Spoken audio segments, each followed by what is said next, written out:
Hey everybody, welcome back to the podcast. This is Murder with My Husband. I'm Payton Moreland. And I'm Garrett Moreland. And he's the husband. I'm the husband. If you are watching on YouTube, you probably know we are back in our set. Apologize for everything going on in this corner over here. We are currently fixing and redoing a couple of things. Okay, before we get into Garrett's 10 seconds, I wanted to remind everyone about our Dear Daisy episodes and that we need your true crime stories, your horror stories, your paranormal stories. You can submit those by emailing listeners@murderwithmyhusband.com. We really want to hear from you. We're really excited about sharing these stories. So again, it's any true crime stories, personal hometown stories, paranormal horror stories. These are different than case suggestions. We're calling them Dear Daisy, and they will be released monthly. Okay, Gare, you ready for your 10 seconds? Well, we are back from Colorado, and we did a collab with Josh and Kendall from Mile Higher. It was super fun.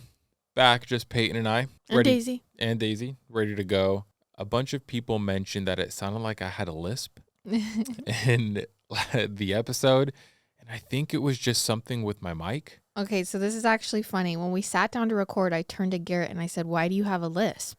And so I think it was just something with my mic. Something was off. I don't know. But I don't have a lisp as far as I know. Maybe I do. No, but it was just that episode. Yeah. Because no one's ever said anything before. Yeah. So hopefully I sound a little bit better now. If I have a lisp and I don't know, something happened to me and yeah. Now you got now this. I have a lisp. But no, I think it was just a mic. I think something was just going on, but all is good now. But thanks to everyone who was concerned. I know it probably played mind tricks on you. I know. We are actually going to see Guardians of the Galaxy this weekend. For Mother's Day. Super excited about that. I've been wanting to see it. It's probably my favorite Marvel franchise or Marvel, movie. What about you, babe? What's your favorite? Well, it's hard. I've never seen Guardians. Crazy person. Currently, right now, with everything I've seen, Captain America. I probably like... Oh, no, Thor. The Spider-Man movies. Oh. Okay. Yeah, because we've only watched up, so that's why you're thinking that. But I have seen the Spider-Man movies before. Yeah, well, sure. Obviously, like Tom Holland and Zendaya. Yeah. You can't get it. You can't. Can't go wrong there. I also love that in the Spider-Man's Iron Man makes appearances. Because I really like Iron Man too. So I think I just like that one the most. Yeah. So on that note, besides me having a lisp and us going to see Guardians of the Galaxy, kind of just been hanging out. So let's get into today's episode. Just a reminder, if you want ad-free content, bonus content, we have both Apple subscriptions and Patreon. You get ad-free content. We do bonus episodes each month. And it's a great way to support the podcast. So thanks to everyone who is currently subscribed to us and thinking about it. We really appreciate it. And if you're new here from Mile Higher, if you're a Mile Higher listener and you're now listening to Murder with My Husband, hello. We are so happy to have you. All right, our case sources today are CNN, Fox News, WCVB.com, WBUR.org, 7 News Boston, People.com, CBS, NBC, Insider, The New York Post, Daily Mail, Boston.com, CrimeGrade.org, TheDailyBeast.com, MassLive.com, and Boston Herald. Okay, this week for our case, we are doing something a little bit different. We're covering a case that's ongoing as we speak. A case that's been playing out for the past few months in real time over in Massachusetts. Okay. The events we're talking about are very recent. This case has been widely covered in the press, although you're probably going to hear many more details in our podcast today than you may have already known. There's a man sitting in prison right now, accused of first-degree murder, but there hasn't been a trial yet. In our system of justice, a criminal defendant is presumed innocent until proven guilty. This defendant, again, has not yet been proven guilty in a court of law. Here are the facts of our case this week. Ana Walshe was born in Belgrade, Serbia in 1983. Her mother is Milanka Walshe. Ana is smart and accomplished, and she actually graduates from the University of Belgrade with a degree in French language and literature. Ana then comes to the United States and earns her master's degree in hospitality management from Cornell University. Sound familiar? I actually got my degree in that as well. Ana is petite at 5'2" and 115 pounds, and she's very beautiful. She's kind of known for her beauty. Okay. Ana is working at the upscale Wheatley Hotel in the resort area of the Berkshires in Massachusetts.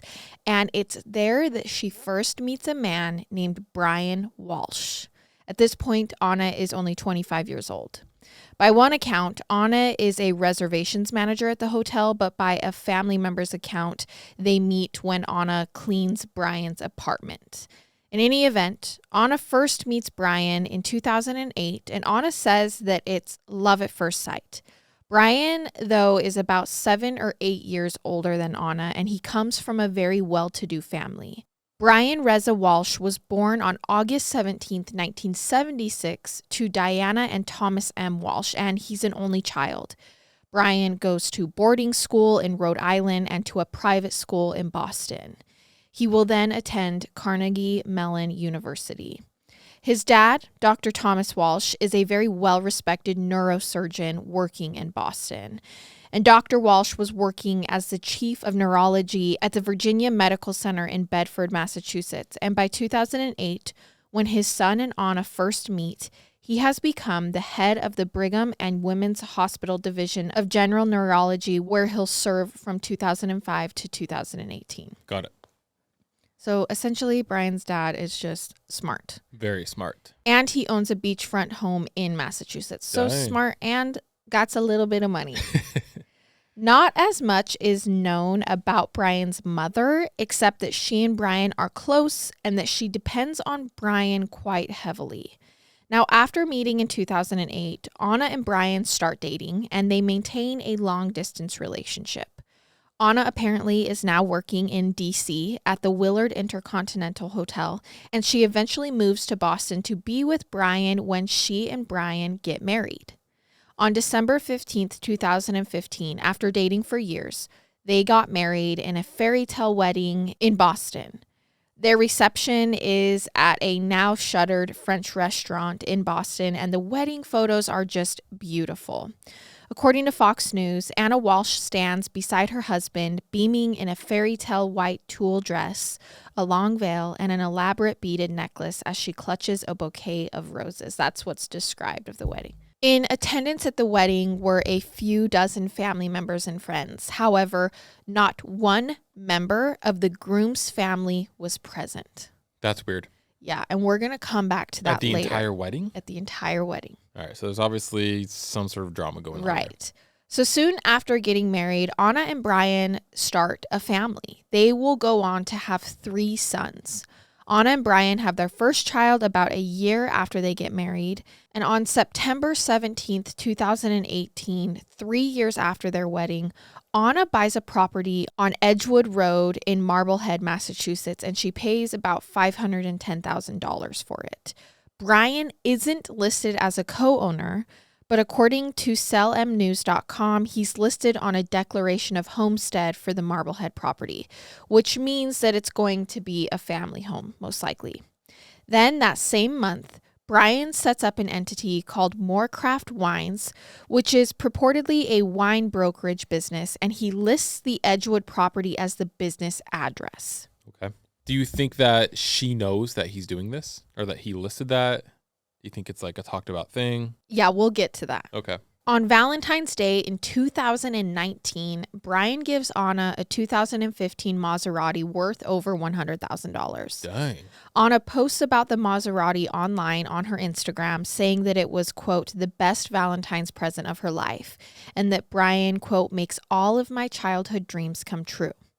In November 2020, Ana sells the property on Edgewood Road in Marblehead for $840,000. This is a $330,000 profit since she bought it 2 years earlier. And I mean, from all accounts, their lives seem to be charmed. They're doing well. Financially, they seem to be in love. Ana is described as a very driven businesswoman and sharp as a tack.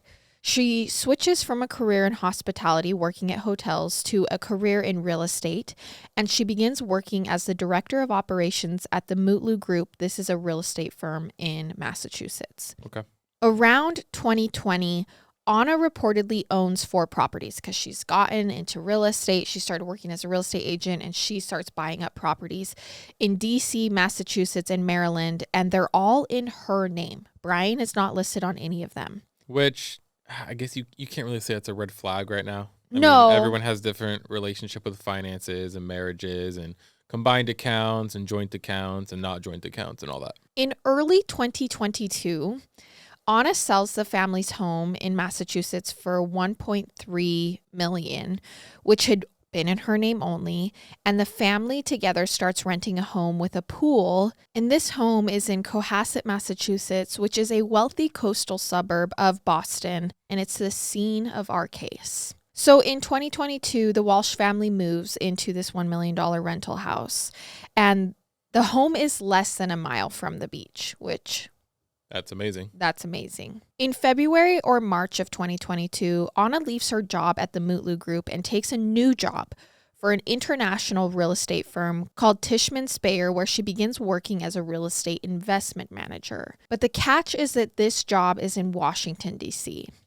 So with the family of 5 living in Cohasset, Massachusetts, Ana now commutes to D.C. every week for her job and returns to Massachusetts on the weekends. At this point, Brian is primarily staying home to raise their 3 little boys, and Ana is taking the role as provider for the family. So she buys a townhome in DC, and that's where she stays during the week. On January 1st, 2023, Ana is the mother of the 3 young boys that she has with Brian, and they're 2, 4, and 6 years old. She's 39 years old, and Brian is 47. So this is just a couple months ago. Brian's father has now passed away, but his mom is living only about an hour away. Ana is described as a loving wife and mother. She's also described as a force to be reckoned with. Ana volunteers for an organization helping immigrants called Sky International Center, and her mom still lives in Belgrade, Serbia, as well as all of her family members. It's basically safe to say the Walshe family is living the American dream in early 2023. They're enjoying a very upscale life in a very upscale community. They have 3 boys. He's a stay-at-home dad. She works. I mean... On the outside, it seems like everything is fine. Right. So to back up a little bit, on December 30th, 2022, Ana flies home from D.C. to Massachusetts for the New Year's holiday. She's been doing this back and forth all the time. This is very regular. She's planning to be home for about 4 days, and then she'll fly back to D.C. on January 3rd. On New Year's Eve, Ana and Brian have a very small New Year's Eve gathering at their home, and they have their friend, Jem Mutlu, over. He is the one, Ana's former boss at the Mutlu Group. They have a festive evening with an elaborate meal, and according to Daily Mail, Jem says his former employee has been sitting on a bar stool in the kitchen texting her friends during the meal and party. So he basically says during this New Year's Eve party, Ana is busy on her phone texting other friends. Yes. Okay, got it. Jem leaves the Walshe's house at about 1:30 a.m. on what is now January 1st, 2023, and everything seems fine to him. According to one source, a family member other than Brian sees Ana in the wee hours of January 1st after Jem leaves. Presumably, this would be one of the kids, so one of their kids must wake up and see mom. However, most sources don't mention this and say that other than Brian, Jem was the last person to see Ana that night. And it is important to add that the 3 young Walshe children are at home this night as well. The first sign that not everything is fine comes 3 days later on January 4th, 2023, when Ana doesn't show up for work in D.C. Remember, she was supposed to fly back? She doesn't make it. It's always not showing up for work. Always. Ana's employer reports her missing to the Massachusetts police and tells the police that Ana didn't show up for work as expected that day. Is that weird that he reported so quickly? I feel like maybe he just didn't have the ability to contact... He didn't know Brian's number, and so he was like, I might as well just go to police. I guess so. I feel like, but most employers, like if you work for a company, it's like, oh, they're not here today, I'll wait a day, or I'll wait 2 days, or I'll wait 3 days. I'll try to contact the family or a friend. I mean, I'm glad he did it, obviously, but right. Super interesting. According to one source, the police receive a simultaneous missing persons report from both Ana's employer and from Brian on January 4th. So not only the employer goes to police, but Brian does as well. However, according to Daily Mail, the log shows that on January 4th, the Washington, D.C. head of security for real estate firm Tishman Speyer called police in Massachusetts, where Walshe lived, to request a welfare check. So two people called the police, and then also the security calls Massachusetts and says, can you do a welfare check on this employee? Dang, I feel like they're going hard so early. I think it's pretty safe to assume that Ana was important in her industry, important at work, which is maybe why everyone is jumping on this so fast. Yeah. The man who called told the operator that he had informed Walshe's husband, Brian, that she was missing too. So maybe when Brian goes to police, it's because her work called and said she didn't even show up to work. The police go to the Walshes' home on January 4th after Tishman Speyer reports Ana missing. Brian is there at home. He speaks to the police multiple times. He tells the police that he and Ana went to bed right after their friend Jem left. That was back on New Year's Day. Then at 6 a.m. on New Year's Day, Ana tells him that she has an unexpected work emergency and that she needs to fly back to D.C. She kisses Brian goodbye and tells him to go back to sleep. According to Brian, she leaves their house sometime between 6 and 7 a.m., and he says that's the last time he sees her. I feel like right away it's going to be pretty easy to check if she had a plane ticket. Right. So Brian later tells police that she normally takes an Uber or a Lyft or a taxi to the airport and that she'd been flying out of Logan. He says that a babysitter came to their house that afternoon, and then at 3 p.m. on January 1st, Brian says he left at 3 p.m. to go grocery shopping. Brian says he then went to see his mother at 4 p.m. She lives an hour away, but the trip that day took him longer than that. He says he got lost on his way to his mother's house. Oh, man, Brian. And that this is because he didn't have his cell phone. I mean, you know your mom lives, man. Right. Brian claims that one of his boys must have hidden his cell phone, and because of it, he wasn't able to use GPS. That means he also didn't take his cell phone on this And who drive. really leaves without their cell phone these days? Right. Nobody. Especially if you're leaving kids home with a babysitter. Exactly. About 15 minutes after he got to his mother's house, he says he started running errands for her. He went to Whole Foods and CVS for his mother. According to Brian, he called Ana's company to see if she'd shown up for work. Initially, police believe that Brian is being cooperative. However, police begin to notice something odd about Brian's car that day. His back seats are down and there's a plastic liner inside the back of his car. So, January 4th, Ana's missing. Husband's claiming she left basically January 1st to go back to DC. That whole day, he was gone. He didn't have his phone. He was running errands for his mother. That's his alibi, essentially. On January 5th, police go out to the Walshe house again, and they notice something else that's odd. Now the plastic liner that they had seen in Brian's car the day before is missing. The police ask him about it, and he says he threw the plastic liner out. The police can see vacuum marks on the carpeting inside Brian's car as though he'd just been cleaning out his car. Okay. Meanwhile, the police, of course, follow up on Brian's story to see if it checks out so that they can figure out what happened to his wife. At this point, do they have phone records? Have they looked into phone records, GPS, like where she is, any of that? It's going to take time. Those records always take time because you have to get a subpoena. Gosh, that sucks because it would be so much easier to be like, I look, know. we need her last location now. Where is it? Right. They've probably put in the request. It's just going to take time. Yeah. And while police are following up on Brian's story to see if it checks out, they quickly discover some inconsistencies with Brian's account of what transpired that day. They learn that Ana's cell phone pinged in the area of their home in Cohasset on January 1st and January 2nd. So there's no way.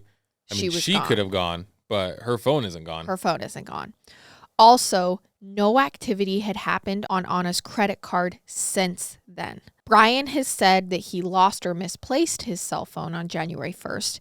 However, investigators determined that it was plugged in that day and was at the house because it was pinging. The police also find out that one of the family's cell phones had left the house that day. Their oldest child, the 6-year-old's cell phone, left the house on January 1st. Dang, that's pretty young to have a phone. I mean, just saying. I agree, but anyways, kids these days. I know. Just different times. So the cell phone tracks as having gone to 2 stores. Police follow up and confirm that Brian is seen on videotape at these two stores, supposedly carrying the 6-year-old's cell phone with him. Okay, because his is lost, but it's actually plugged in at the house. Brian's just, if it's not him, I don't know, but he's looking suspicious. I agree. There's no way you're not a suspect during all this. Strike one was just being the husband. Yeah, and then strike two was my lying. cell phone went missing. Yeah. And I went to my mom's house and she left. And I got to vacuum my car, it's just been a while. Let me vacuum my car take out real this quick. plastic tarp. Yeah. So clearly he's been carrying around his oldest son's phone while leaving his own home. These two stores, though, are not the two stores that he told police he went to that day for his mom. Specifically, police learned that at 5:30 p.m. on January 1st, Brian went to a liquor store dumpster, and surveillance tape catches him throwing away trash bags in that random dumpster. Then, a little later, on January 1st, police find that the oldest child's cell phone was pinging at another dumpster at Brian's mother's house. Oh my gosh, Brian. The phone then pinged at a Lowe's hardware store. And if there's something I know, it's that if a person is going to a hardware store hours after the person they're last seen with is missing, it's probably not for a light bulb. You are 100% correct. Whether it's Menards, Lowe's, Home Depot, none of which sponsor us, by the way. How great would that be if Menards sponsored us? They should do it. Brian is also captured on videotape at this Lowe's store. And if there's one thing that a 2023 crime has, it's video for Garrett. Anytime there is video, it seems like an open and shut case, and also it makes Garrett very happy. So the police learned that he bought the following items. This is as reported by CNN. 5 5-gallon buckets, a hacksaw, 48 terry cloth towels, a full coverage suit, 200 disposable rags, trash bags, and cleaning products. Oh, this is insane. Why? Open and shut. Why do you go buy that the day your wife goes missing? There's 2 reasons you buy that. 1, there's a zombie apocalypse. 2, you have killed somebody. Right. The phone then travels to a CVS where Walshe was also seen on surveillance video purchasing 13 different types of hydrogen peroxide. Oh my gosh. Police determined that on January 2nd, 2023, Ana's cell phone pings at the family home until about 3:14 a.m. This is contrary to Brian's initial story. He says she's gone by this time. Prosecutors say it had been stationary in the area of her home in Cohasset since New Year's Eve. The babysitter comes over on January 2nd, that was true, and watches 2 of the children while Brian takes the third out for ice cream. There was no school that day, obviously. It's in between holidays. Brian and investigators all agree that this is what actually happens, and he's seen on videotape at the juice bar with his child. On January 2nd, Brian also buys 3 rugs at a local home goods store. Then later in the day on January 2nd, Brian goes to a Home Depot in Rockland, Massachusetts. He pays $450 in cash for a number of items, including a hatchet, goggles, tarps, another bucket, mops, and 12 pounds of baking soda. Look, we're in 2023. It is no longer 1970 where you can go buy something in cash and hopefully people don't figure it out. I just feel like I get you're using cash still, but with cameras and everything everywhere, you're going to get caught. And these phone ping, even if you take your child's there's phone. Phones everywhere. Like, what are you thinking, dude? He also wears gloves and a face mask in the store while buying these items. So upon checking Ana's flights, she does have a flight booked from Boston to DC on January 3rd, 2023. Okay. But police learned that she never gets on that flight, which this does agree with her original story of going home on that day. Police learned that on January 3rd at 4:27 p.m., Brian goes to an apartment complex in Abington. This is according to the pinging of the cell phone. And the complex has surveillance cameras. Surveillance tape catches Brian carrying a heavy garbage bag from his car, it's a Volvo, which he then hefts into a dumpster. The garbage bag appears to be heavy based on Brian's movements on the tape. It appears that he's maybe struggling a little bit. This is crazy. They're getting everything. Yeah. Abington is a town about 4 miles west of where the Walshes live. At 4:48 p.m. on January 3rd, Brian goes to another apartment complex in Abington. At 5:10 p.m., Brian goes to yet another apartment complex, this one in another town. He's throwing more things out in dumpsters along the way, which... Nothing to say. Cameras are getting everything. Right. There's going to be so much evidence for the trial. It's safe to say... If there's a trial, I don't know what's going on yet, but... That from January 1st to January 3rd, Brian is basically just stopping at different hardware stores. There's a babysitter watching the kids. He's just buying very suspicious stuff. He's taking his kid's cell phone. He's going to all these different apartment complexes. It's just crazy he thinks he's going to get away with this. And the only time he has an alibi with, like, someone else that's been confirmed is when he took his oldest child out for ice cream. Okay. So police obviously immediately go to try to find these items that they can see Brian throwing away in dumpsters. However, at the time he was going around to all these dumpsters on January 3rd, Ana hadn't even been reported missing yet. These items that Brian was throwing out in various dumpsters were incinerated by the garbage folks before police could even be aware of them. Once they become suspicious of Brian, which is quickly, given the evidence, law enforcement impounds Brian's car. Consistent with their initial observations, they find evidence that his car has been deep cleaned recently. Wait, so they incinerated those bags? Mm-hmm. So they'll never get them? They'll never get them. Oh my gosh. I wish something was said earlier. Well, this is not the first time I've seen a husband dispose of. Josh Powell in the Susan Powell case also went around to different dumpsters. It's assuming that he did this. Because if they pick it up before anyone notices, then it's too late. And it's too late. Got it. Speaking of Josh Powell, if you want an update on that case, Rise in Crime has been covering, because there have been recent updates on that case. So if you followed that case, go check out Rise in Crime's updates. On January 5th, 2023, at 8 a.m., Brian Walshe goes to the kids' daycare. Brian then goes to Swampscott, which is where his mother lives, and goes to yet another dumpster. This is according to cell phone records, which establish that Brian was, quote, circling his mother's apartment complex before he stops at the corner where the dumpster is located. As reported on CNN and many other news outlets, police will be successful in recovering the following items that Brian dumped in this specific dumpster. So these ones weren't gone yet.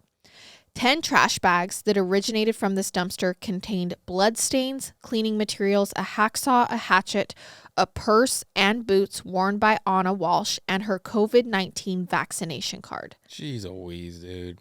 The trash in this dumpster had already been transferred to a transfer station in Peabody, but they are still able to intercept it and collect it, like I said. On January 5th, 2023, the police publicly announced that Ana is missing.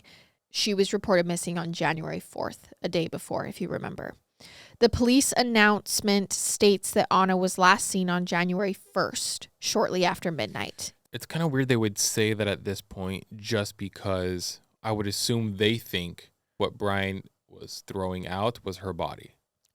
So I find it a little odd that they would say, oh, she's missing. Yes, but also because there's no body been found, they can't say that she's been murdered yet. It's just hard because everyone's going to be looking for her, which is great. But after everything you've told me, and the wasted resources. The police know this. They probably just assume it's her. It's hard. I'm assuming they're hoping people who know Ana come forward and tell more information or something. Yeah. So the organized search for Ana begins on January 6, 2023. Police search the woods near their home in Cohasset using a K-9 unit and police search and rescue unit. The search will also expand into other towns. Investigators also search Ana's townhome in D.C. They find something peculiar here.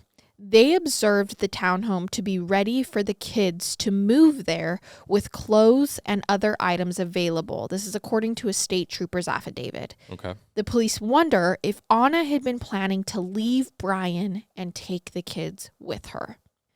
At this point, police announced that there was absolutely no reason or indication that Ana would voluntarily vanish and just stop communicating with everyone. According to the affidavit of another trooper, Ana, quote, had made future plans for both herself in a professional and personal context, as well as for herself with her children. I wonder what's going on. There's obviously something that we don't know. Right. Because you don't just do this out of nowhere. There's another significant development in the case the following day. This is January 7th. Detective Harrison Schmidt from the Cohasset Police Department receives an email from a Gmail account identifying itself as being from Richard Walker 9984. It's a ransom note. The email demands $127,000 and claims that, quote, "We have her here with us. We have the so-named Ana Walshe with us here. We had a deal worth $127,000. She messed up. We have her here with us, and if she doesn't pay the money, then she'll never be back, and we know that the police and the FBI are involved. The ransom note wishes the police good luck in finding them." It seems a little too coincidental. Right. Like as soon as it starts going public and everything, then the ransom note finally comes out, and it's like, oh, well, she's going to, no. I don't buy it. Obviously, the police are suspicious that this email is a hoax and not a true ransom note, given that there's no deadline for paying and no details for making payment. Meanwhile, police are dedicating extensive resources to investigating Brian and his movements and following up on the timeline he provided them. According to CNN, at least 6 investigators are busy watching surveillance tape at the stores Brian claims he went to while helping his mother on January 1st. And on January 7th, the police announced that the search is over. Police interview another man who they've learned is closely associated with the Walshe family, or at least with Ana Walshe. They have discovered that Ana's been having an affair with a man in Washington, D.C. for the past several months, and they interview that man. The police have learned that things weren't quite as rosy in the Walshe marriage as may have appeared from the outside or on Instagram. So they announced the search is over probably because of the reason you stated. Yeah. They felt like they were wasting resources. And now they have found out she's having an affair. They talked to the guy, and I assume Brian obviously knows about it. Right. So police at this point are like, who are Ana and Brian Walshe, really? Like, we need to figure out what this marriage is. What is a motive here for even killing his wife besides the affair? The police have been busy investigating them and their pasts and their relationship. One thing they learn is that there's a reason that Ana and Brian are celebrating New Year's Eve at home, aside from the fact they have 3 small children. The reason is that Brian Walshe has to be home. He has to be home because he's serving time on home arrest due to some federal fraud charges. The police learn a lot about Brian once his wife disappears. What in the world? According to a friend of Brian's father that says he knows Brian, has known him since he was a child, he claims Brian became fixated on a materialistic and extravagant lifestyle. And as Brian got older, he sort of lost touch with how people make it in the real world and assumed a mantle of entitlement. There were signs from the beginning that he was a con artist. He dropped out of Carnegie Mellon University and checked into a mental health facility at the Austin Riggs Center, where he spent a significant amount of time in his early years. Also, there's a reason that Brian's family isn't at the wedding. Brian becomes estranged from his father in 2009 after being accused of stealing $1 million from his own father. This theft relates to an elaborate real estate fraud scheme concerning a property in Massachusetts. $1 million. Brian, after this scheme, leaves with his father's money upon closing of this property. And his father was permanently affected by this and then doesn't hear from his son Brian for years afterward. Then in 2016, Brian sold 2 fake Andy Warhol paintings on eBay to a gallery owner, a man named Ron Rivlin, who believed they were authentic paintings. He says at first that Brian was charismatic, articulate, transparent, and professional. This gallery owner says he'd been buying art for years and that this was the one and only time he was ever defrauded. The total for these paintings was $225,000. Okay. While all of that's going on, Brian's father signs his will in May of 2016. Again, he's very wealthy. He owns a beachfront home. He keeps his will in the house. 2 years later, Brian is arrested at 6 a.m. in connection with the charges of the art fraud. The police raid Brian and Ana's home in Massachusetts to make the arrest, and they execute a search warrant looking for evidence of the scam. I'm just saying it's starting to make more sense why Ana didn't put his name on any of the homes. I'm curious. I don't know if I should even say it, but I'm surprised they got married in the first place. I'm guessing that Brian lied about a bunch of things, lied about his family, lied about everything, and she probably was like, okay. And Yeah, just believe well, it. and his family, there was already issues with his family because these issues happened way early on. Yep. Now, shortly after his arrest, Brian transfers $95,000 to Ana. And of this, $4,000 is cash and $91,000 is made out in a check. Just a week or two later, on May 24th, 2018, Brian's mother gives him $125,000 for his expenses. He doesn't disclose these funds or the transfers he's made to Ana to the federal court where he's appearing on the fraud charges. So he's messing with money. I'm also confused. Oh, there must be so much just family drama behind it because the mom then wires him money. Well, all sources said she had a very close relationship with him and kind of relied on him a little bit emotionally. So yeah, there's a lot going on. Yeah. Then, just a few short months later, Brian Walshe's father, Dr. Thomas Walshe, dies on September 21st at the age of 71. Okay. Dr. Walshe's attorney informs Brian that his father has passed away. However, Brian doesn't inform the rest of the family of his father's death. Instead, he leaps into action in an unlawful attempt to grab his father's assets. Brian asks his father's friend for a key to his father's beachside home, which is full of valuable assets such as paintings, rugs, jewelries, antiques. Brian claims he needs the key to get documents that will help get his father's body back to the U.S. because his father actually died while on a trip in India. Wow. Yes. So the friend leaves the key under the doormat, and while inside the home, the friend notices the will and takes photos of it. Now, this is going to be a good thing, because he takes photos of the will before Brian gets his hand on it. That's so smart. It's so easy to, as it is, to change those. Yes. According to Daily Mail, with his dad deceased, Brian raided his father's home, stealing thousands of dollars worth of artwork and luxury items, as well as a car. He then tries to sell his father's house for $140,000 more than it was worth after he was wrongly named executor of the will. How did he think he was just going to be able to sell it? I don't know. Brian goes online and tries to sell the valuables that he's stolen. And according to court documents, Brian also withdraws over $100,000 from his deceased father's bank account. Oh my gosh. It's just getting worse and worse for Brian. He's obviously not legally entitled to take any of these items. And according to Fox News, Brian drains his deceased father's bank accounts and sells off his valuables. Brian also finds and destroys his father's will. This will had disinherited him. So he had been disinherited in the will, and he destroys it. Brian will lie and then tell the probate court that his father died without a will. Once the true will comes to light, the friend comes forward and says, hey, I took a picture. There was a will. Here it is. Brian then contests his father's will, and a legal fight erupts over the terms of the will and the division of the estate. Brian claims that his father's signature on the will was forged. But all other family members come forward saying, no, these guys were estranged. There had been years of alleged swindling and manipulation. There is no way that his father didn't have a will and that he left everything to his son. Also, according to the New York Post, the father's friend of more than 35 years stated in a 2019 affidavit that he had known Brian since the age of 13, and he said Brian's father told him that the son had been a long-term patient at the Austin Riggs Psychiatric Center and had been diagnosed as a sociopath while there. I wonder if Ana knew about any of this. Right? I would have to assume no. In November 2018, Brian pleads not guilty to multiple federal fraud charges, and he is later accused of misleading the court by failing to disclose certain assets he has. Remember how he transferred money to his wife?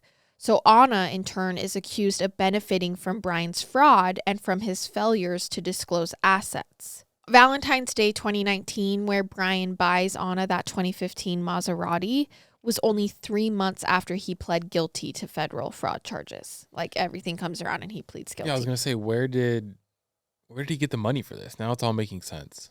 So everyone's pretty lenient on him, kind of believing that he was a family man. So as part of the agreement, he was allowed to request to leave home so long as he provided details about where, when, and why, and he was not forced to wear an ankle monitor. But he still technically was on house arrest, and he's allowed to take the kids to and from school. Okay. As for Ana, the police have learned a bit more about her background as well. Around 2005, Ana met a man named Mark Knipp, apparently at a hotel where they both worked, and they got married.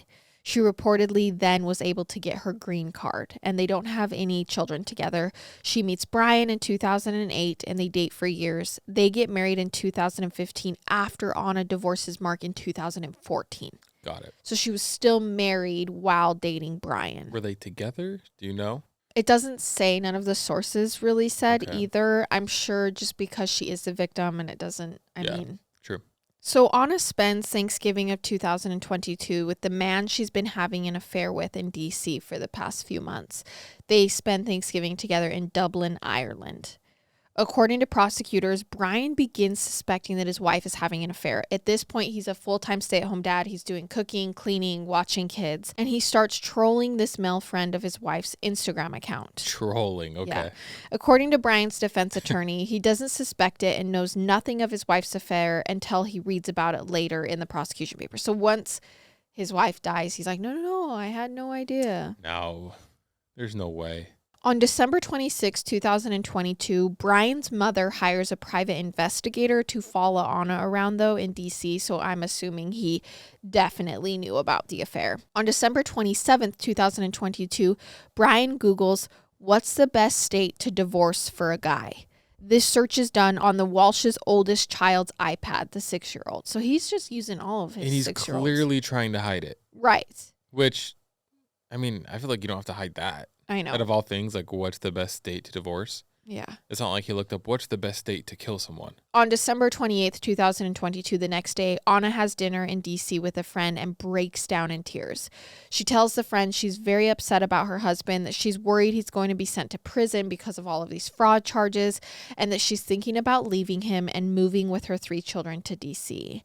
The friend reports that Ana is uncharacteristically emotional and extremely upset. According to Boston.com, a friend of Ana's later tells the media that the marriage was strained and that at this point, Ana had given Brian some sort of ultimatum about the resolution of his criminal case and that she wanted the kids to move to be with her in D.C. I mean, granted, she's very upset that her husband had lied and had committed fraud and now might go to prison. I mean, that is stressful. Ana is reportedly photographed not wearing her wedding ring near the end of 2022. And I don't know if she typically wore her wedding ring all the time or if this was rare for her. This takes us to Friday, December 30th, when Ana flies from D.C. to Massachusetts for the New Year's holiday.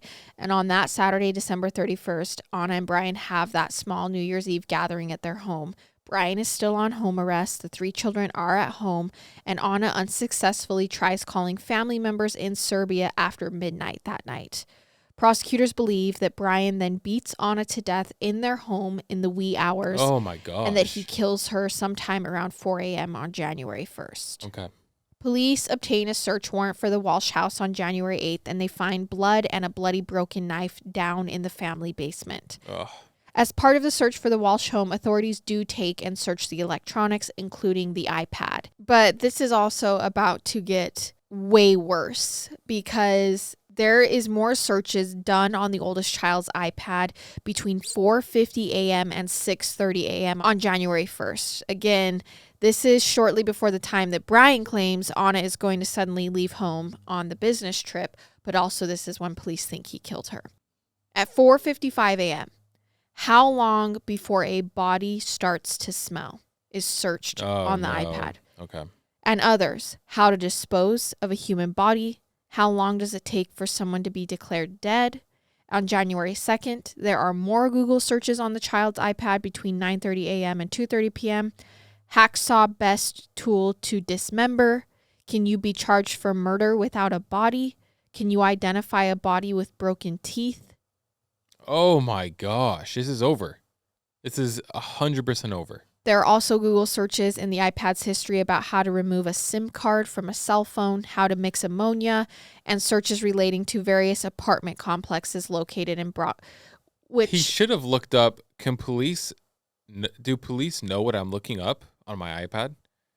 Because, what is he doing? Well, are you ready for the worst one? Yep.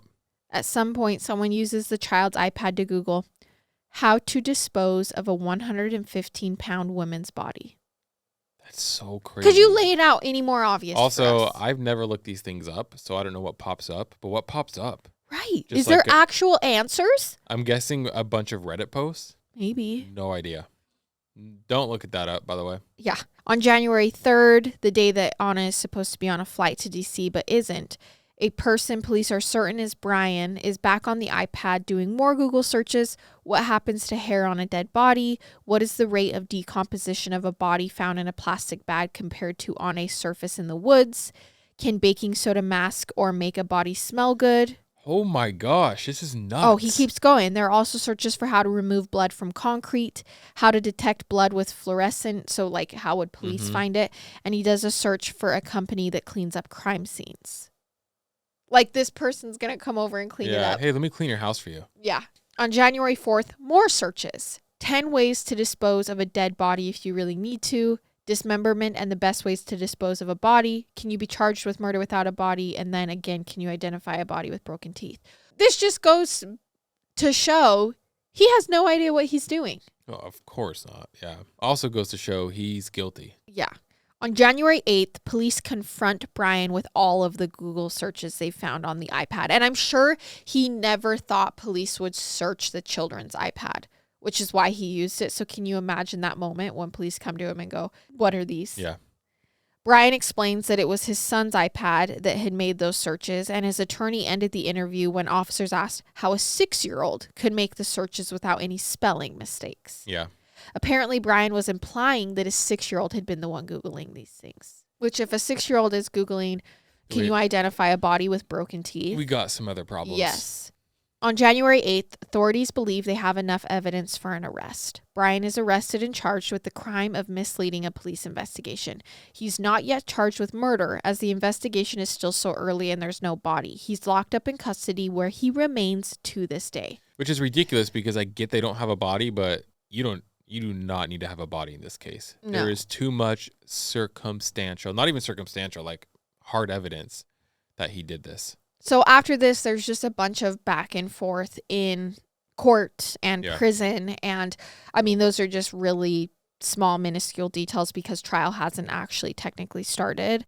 And they're still building a case. But we will be covering all of the court updates over on Rise in Crime for this story now that you've listened to it on Murder with My Husband. So if you're interested in following, you can follow it there. When's the next court date or appearance? Do you know? The next pretrial conference isn't scheduled until August 23rd. Oh, wow. 2023. I can't believe how long it takes. I know. There are 3 very young children who now don't have their parents. A mom. Their mother is missing, presumed dead, and their father is in prison, accused of her murder.